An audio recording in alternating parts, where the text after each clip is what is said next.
اعوذ باللہ من الشیطان الرجیم بسم اللہ الرحمن الرحیم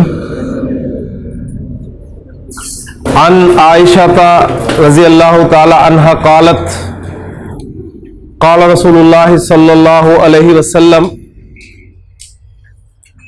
الماہر بالقرآن مع السفرۃ الکرام البررہ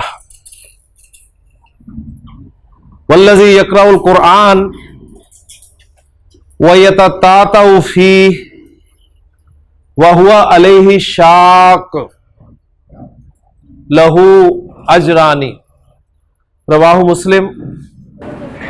رب اشرح لي صدری ویسر لي امری واحلل عقدۃ من لسانی یفقہوا قولی رب یسر ولا تعسر وتمم بالخیر آمین یا رب العالمین۔ حضرت عائشہ صدیقہ رضی اللہ تعالیٰ عنہ فرماتی ہیں کہ اللہ کے رسول صلی اللہ علیہ وآلہ وسلم نے ارشاد فرمایا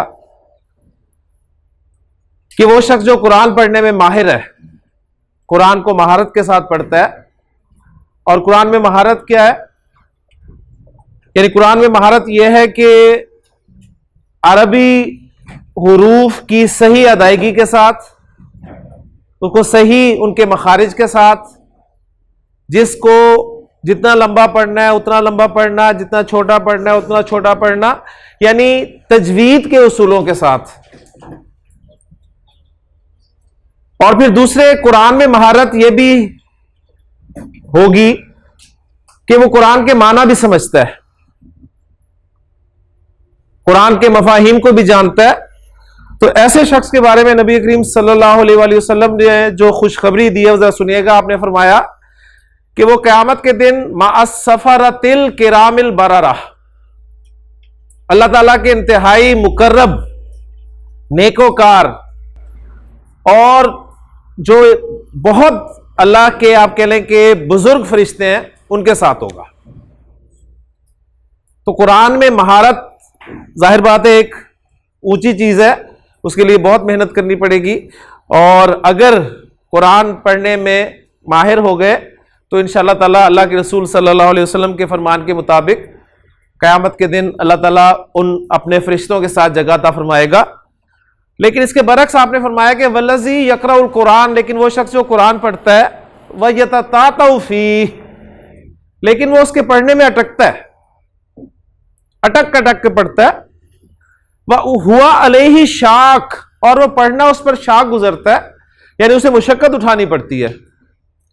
تو اب آپ دیکھیے گا کہ ہمارے دین کا مزاج کیا ہے، نبی کریم صلی اللہ علیہ وآلہ وسلم نے کس طرح موٹیویٹ فرمایا ہے لوگوں کو۔ آپ نے یہ نہیں فرمایا کہ اسے پڑھنا چھوڑ دینا چاہیے، اسے آدھا ثواب ملے گا، یا اس کا شمار جو ہے وہ عام فرشتوں میں بھی نہیں ہوگا، بلکہ آپ نے دیکھیں موٹیویٹ کیا، آپ نے فرمایا لہو اجرانی، اس کے لیے ڈبل اجر، دوہرا اجر ہوگا۔ یہ ہے ہمارے دین کا مزاج جی، کہ قرآن پڑھتے وقت آپ اٹکیں، قرآن پڑھنے میں آپ سے وہ حروف صحیح طریقے سے ادا نہ ہو رہے ہوں اور آپ کو مشقت اٹھانی پڑ رہی ہو۔ یعنی اب شیطان یہاں پر کیا کہتا ہے؟ شیطان یہ کہتا ہے کہ چلو اگر پڑھ نہیں رہے تو کوئی گناہ تو نہیں مل رہا نا، اسے تو تم غلط پڑھو گے تو گناہ ملے گا، لہٰذا اسے بس نہ پڑھو۔ لیکن نبی کریم صلی اللہ علیہ وسلم نے موٹیویٹ کیا کہ پڑھو، بے شک اٹک کے پڑھو، رک کے پڑھو، مشقت اٹھا کر پڑھو، تمہارے لیے ڈبل اجر ہوگا۔ تو قرآن مجید سے محبت، قرآن مجید کو پڑھنے کی عادت اللہ تعالیٰ ہمیں توفیق عطا فرمائے۔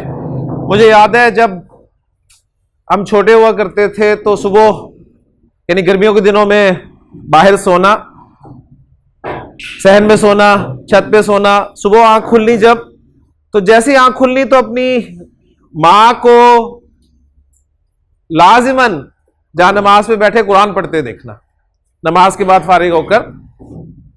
لیکن آج کی بدقسمتی یہ ہے کہ ہم اپنی نئی نسل کو قرآن پڑھنے کی عادت ٹرانسفر نہیں کر سکے، اس لیے کہ ہمارے اندر یہ عادت ختم ہو گئی ہے، ہمارے اندر ہے ہی نہیں عادت یہ۔ صبح اٹھ کے اگر ہم سب سے پہلے کچھ پڑھتے ہیں تو وہ میسیجز ہوتے ہیں کہ کیا کیا میسیجز ہم نے مس کر دیے رات کو. تو قرآن پڑھنے کی عادت جو ملا کرتی تھی ہمیں اپنے اسلاف سے ملتی تھی، اب اگرچہ وہ ہمیں نہیں مل رہی لیکن کوشش کی جا سکتی ہے. جی اللہ تعالیٰ عمل کرنے کی توفیق عطا فرمائے.